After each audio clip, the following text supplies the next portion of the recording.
Well, hello everyone. My name is Roger Scott and I'm the head trader for Wealthpress. A few weeks ago, and this is an interesting story. A few weeks ago, I had a class, and this class, I went over about 150 stocks that I had picked over the last few months. And we went over, me and my students, all of us together, there was about 450 people in the class. We found that about 85% of the stocks that I picked went up. That's right, 85% of the stocks that I picked went up, which is a huge number. So afterwards, I received a lot of emails and questions asking me, saying, Roger, how do you pick your stocks? How do you select the stocks? How do you back into these stocks? We want to learn your technique for picking stocks, not necessarily for getting in and out of trades, but for making a hit list. And this is very important. I want to explain something to you guys. Every trader, every professional trader that I've ever met, unless they're trading E-mini S&Ps or they're trading gold, unless they're trading one asset, then this doesn't apply. But most traders trade different stocks. And whenever you trade stocks or multiple assets like bonds, gold, commodities, and so forth, one of the most important things, one of the biggest things that you have to focus on, and one of the most important things that you will find is the ability to create a hit list. If you cannot create a hit list, then your stock selection process is going to, you're never ever going to be, you're always going to be hunting for the right stocks. What most professional traders, actually every professional trader I know does, is they create a hit list, a short list. And you may not call it a hit list. You may call it your setup list or your list of candidates. But any way you do it, you've got to have a list of stocks. You can't just randomly wake up every morning and look at 500 stocks. You've got to narrow down your selection criteria. Now, historically speaking, if you were to look at the S&P 500, which has roughly 500 stocks, you would find that roughly 10% of the stocks at any given time show massive gains. What does that mean exactly? If I look back in time and I'm trying to find the Nvidias or the Amazons or the Microsofts, there's going to be about 50 of them out of the 500 stocks. In other words, there's going to be stocks with massive gains, but they're only going to account about 10 to 5% of the index, which means we've got our work cut out for us. But at the same time, we're not talking about a needle in the hay. We're talking about a reasonable percentage. 1 out of 10 is not bad if you know how to look. And the truth is, just by using a simple criteria, you could probably weed out 75%, which will only leave you with just a few other candidates. Now, I'm going to tell you something very important. If you can learn to weed out the bad stocks, and if you consistently have a hit list or a short list or a setup list to choose from, which has, let's say, 20 to 30 stocks, and those stocks are the best stocks in the S&P 500, your job as a swing trader will be substantially easier. And I mean substantially easier, like 10 times easier. Why? Well, if you're picking the strongest, best performing stocks, the odds are they're going to be moving in the direction you want them to the majority of the time. Your pullbacks will be lower. Your risk will be lower. Volatility will be moving in the right direction. The news will probably help move the stock better. When things are right with the stock, everything tends to line up. Imagine you're surfing, and every time you surf, there's a 50-foot wave behind you, okay, propelling you. It'll make surfing much easier, right, when you have that much momentum moving in your direction. And imagine you're surfing, but you're surfing against the tide. That's what you're usually doing if you're not picking the stock the right way. So it's ultimately the most important process, because once you select the hit list, if you have 15, 20 stocks like Amazon, whether you're trading pullbacks or breakouts, momentum trades, anything, you will have that momentum guiding you in the right direction, and it'll help protect you even when you're wrong on your market timing. So how do I do this process? Well, it's not a complete science, and that's a good thing, because what I do is I back into these strong stocks. And what I usually do is a top to bottom approach, which means I start peeling that onion. I peel that onion till all the layers are gone. And then I end up with either a hot stock or I just throw it away and I start all over again. So let me show you some of the ways I do this. And I'm going to share my screen to make it easier for you. So what you're looking at is the 10 USA sectors. These are the major sectors of the economy. And the way I have them organized, I'm currently putting them in my CSI scanner, Cumulative Strength Index scanner. And this is a very simple scanner that I created myself. It takes the 6-month percentage high, the 3-month percentage high, and the 1-month percentage high, and just averages them. And it doesn't give extra weight to anyone. It doesn't like one better than the other. They're all equally weighted. So that means I'm simply looking at the sectors over a 6-month, 3-month, and 1-month period cumulatively to see which sectors are stronger and which sectors are weaker. So as you could see, for the last 6-month, 3-month, and 1-month, the two sectors that are doing really, really well have been technology and consumer discretionary.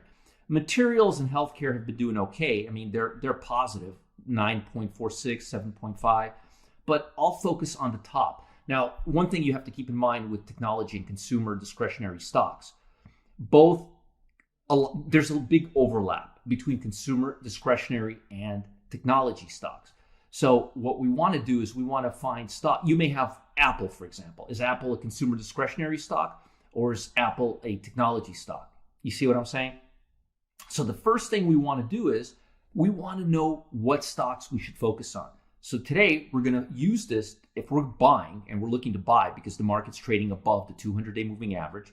If the market was trading below the 200-day moving average, we would look to sell. But now we're looking only at the strongest stocks because the markets are bullish right now, at least for the time being. And both of these indicators are positive.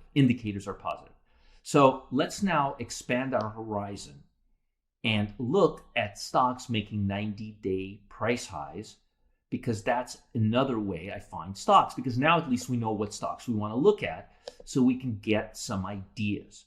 So the first thing to do is let's look at this visually.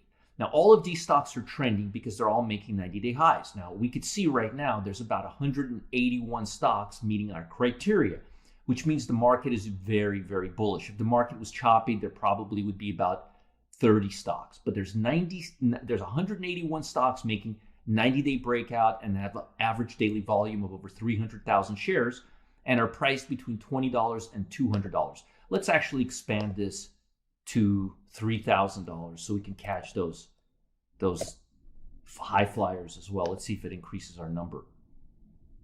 Let's see here. Let's go to the table. Let's go to fetch. 238. All right, so we even increased it further. Let's go to the chart and let's look at some of the stocks. Well, look at the NASDAQ 100. It's breaking out. But let's look at some individual stocks like Snap, for example. 90-day breakout. Square, 90-day breakout. Novax, 90-day breakout. But you see these stocks, they look a little bit overextended. This is overextended. It looks slightly overextended. They look like they might have run up. Facebook, on the other hand, see how it came off and now it's coming back? I like that. So one stock that we like is Facebook. Now, what we would do is, if we find the stock here, we would go back to Stock Fetcher and we would cross-reference them with the top NASDAQ stocks. And let's see where Facebook is. But now we want to look on the list. Well, let's take a look. If we find Facebook here. Nowhere here. Let's go a little further down. Facebook is all the way down here. It's like 20th place. If this was the S&P, it would probably be okay because there's 500 stocks. But right now, we're only dealing with 100 stocks, 92 stocks actually. So to see something on the 20th place is not really that great. So let's continue. But at least I like that stock. Now, gold. I like gold. The fact that gold is having a congestion. See, this is what I like. It makes a high. It congests for a while, consolidates, gains strength, and moves high. And gold is doing well. Now, have you ever seen a time when gold and tech stocks are both rallying? It's not very common. So we want to make a little note of that. And we want to keep gold stocks in our pocket, because if we don't find any tech stocks, or if we find the tech stocks all look like the NASDAQ 100 are overbought, like this Microsoft. I mean, look at the QQQ and look at Microsoft. Talk about following each other. it looks like it could be a little bit overbought. So far, I like Facebook and gold because gold is congesting and making highs again with low volatility. That means it's not overbought. And same thing with Facebook. It had a little bottom run and then it moved back up. This downside relieves the congestion and the pressure of that overextension rubber band. It gives that chance for the rubber band to decline again. Then also Tesla. Now Tesla, very strong stock. It's the strongest stock, but it's a little overbought. It's been going straight up 4 days straight. We want to find stocks that are moving up, but the volatility is not increasing. Look at Apple, very, very solid. Let's see, do we have Apple here? No, and Apple was a darling last year. It's up here, it's like on the 15th spot. Not crazy about it. Let's see if we could find other ones. This LVGO, I just spotted this stock a week ago. Look at this congestion, and now it's breaking out. This is a good stock to be long in already. Again, gold. Notice this long congestion. The longer the congestion, the better the breakout that follows. Remember that. Very, very important. So I do like gold. Pin interest a little overbought. I like this FSLY, Fastly. Notice it's congesting. It's not just being stretched out. It's congesting. Let's see. Do we find Fastly? Nope. Not there. Not there. Let's continue our search. NVIDIA. NVIDIA, look how strong NVIDIA is. Real strong. Volatility is expanding. Overstock expanding. Volatility is expanding on eBay. And eBay is a really strong stock. eBay. Notice a pattern. Stocks making 90-day highs. Strongest stock on my list. Let's continue. Again, DocuSign, one of our best picks. Again, gold miners. I love the way gold stocks are looking right now. Let's see if we could find something else. Again, I want you to understand my analysis process, not necessarily use this as a buy signal, but understand the process. Now look at PayPal. Notice how steady the volatility is. Notice volatility is not increasing. Notice ABBV, volatility is not increasing much. I like that. ATVI, volatility is just starting to increase a little higher. Those are all good stocks. And what do we know? PayPal is right on our list. What else? We got PayPal. What was the other one? ABBV and ATVI. Let's see. Let's see if it's on our list. ATVI right here, a little too low. Let's continue. So far, I'm seeing that tech is a little overbought. Salesforce, one of the best stocks. Look at that. Still a little overbought. Biotech is looking really, really good right now. Really solid, breaking out. Peloton looks really good here. CrowdStrike is looking great. Again, this little congestion and then it comes back. Looks really, really solid. So again, this is giving you a good idea of how you could use this to purchase stocks or at least get a hit list going. And I think it's very, very important to begin looking at them that way. Now, once you've identified a stock, let's say PayPal, all right? Let's say we like PayPal a lot. So, and you like the technicals and you like the fundamentals, what would we do? Well, one of the things we may do is this. We may want to start looking at earnings estimates. Earnings estimates are very important because earnings estimates drive price. And what we found here is when we look at earnings estimates, it's mixed. We have 11 negative, 47 positive, 3 negative, positive. And our last quarter earnings surprise wasn't very positive. It was a negative surprise. Although we had positive surprises those 3 quarters, the last quarter wasn't positive. So I would probably move into another stock because I'm not liking this very much. Let's look at JD. Let's take a look. JD's big on our list. Let's take a look at JD. All right, JD. It's right now 1, 2, 3, 4, 5, 6, 7th stock on my list. And if you look here, the trend is looking very strong. And look here, earning history, surprises. Last quarter, quarter before, the quarter before, and the quarter before that all had positive earnings surprises. Earnings estimates, the last 4 quarters were all positive. And again, I wanted to show you this. This is very, very interesting and very important. Why? Large hedge funds, they love moving into stocks that are showing 4 quarters of positive earnings estimates, followed by positive earnings surprises. When you see 4 quarters straight, that gives institutions a lot of momentum. And then we want to look at analyst ratings. Analysts' ratings attract other analysts. And aside from giving us a high price target of $75, which is substantially higher than $61 right now, we also see that there's 13 analyst ratings and 10 of them are strong buys. We have 3 holds, but 10 to 3 is a good measure. That means 3 times as many or over 3 times as many analysts believe that JD is a buy versus a hold. So again, let's review. We started off looking at, we started getting a good feel for the market by looking at the cumulative strength index for each sector. And Murphy's Law, you could never find something when you're looking for it. Those are the stocks. Those are the stocks, and here are the sectors. All right, so I organized them. So right away, if we were shorting, we'd want to look at financial, energy, and utilities, but we're not. The S&P is trading above the 200-day moving average, so we would look at technology and we would look at consumer discretionary stocks. And we did that. But we also found while we were doing this by looking at 90-day breakouts that gold stocks are moving higher. And as a matter of fact, if we look at GLD, which is gold, ETF, we will see that gold is slowly but surely breaking out to a multi-year high. As a matter of fact, it's the highest price in 5 years, and gold is very defensive.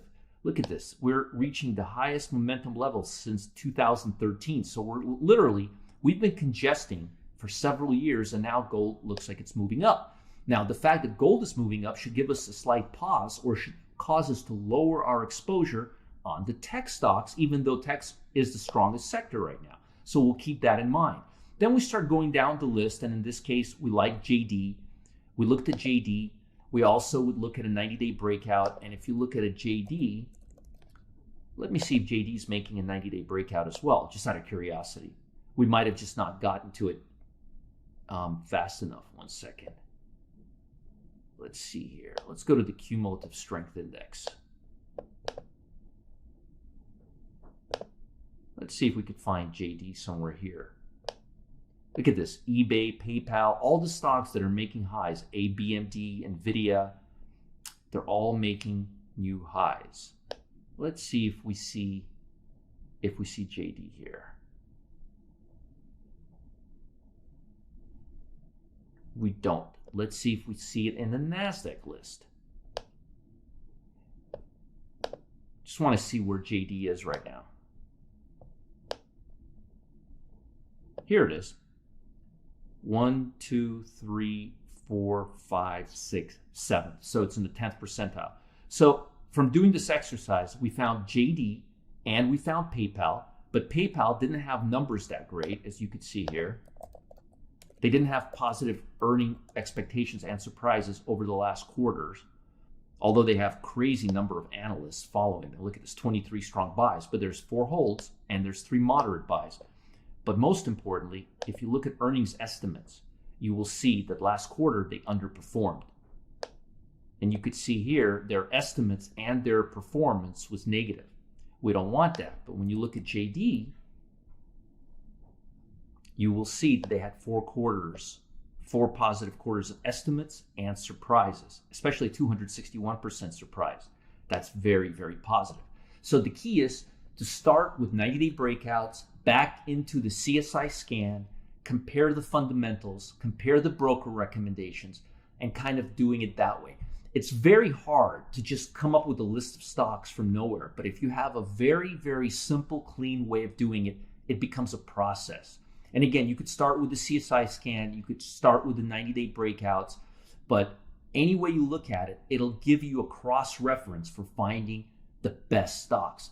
And again, these are stocks that you can add to your hit list, and then you could use short-term trading setups to trade those stocks. But the bottom line is you have a massive advantage because you're picking stocks that already have a hyper delta. They are already high-driven momentum stocks. I hope this exercise helps, and I hope it gives you a good understanding of how I go through picking stocks for my hit list.